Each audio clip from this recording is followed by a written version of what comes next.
নিশ্চয়ই কাকুর স্বপ্ন দোষ আছে, তাই রাতে যা হয়েছিল দিনেও মনে তাই সেটা ভাবছি আর করছে।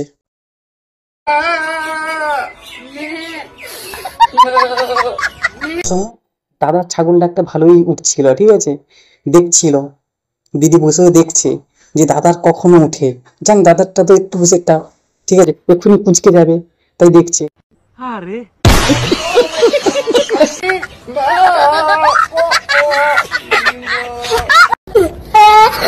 কাকু, তুমি যেখানে ক্যামেরা অন করে ভিডিওটা করছো না, সেখানে ওই বদা ডাক দেওয়া ঠিক নয়, ঠিক আছে, বদা ডাক দিতে গেলে ঘরের ভিতরে যেতে হবে, ঠিক আছে। আর ওই যে দিদি মামুনি, তুমি যে বদা ডাক দিচ্ছ, ঠিক আছে, একটু ডাকে সাড়া দাও, এইভাবে সাড়া দিলে হবে নাকি? ভালো করে সাড়া দেবে, নিয়ে ঘরে যাবে, তবেই তো মজা হবে, না হলে মজা কোথায়? মজা তো দরকার।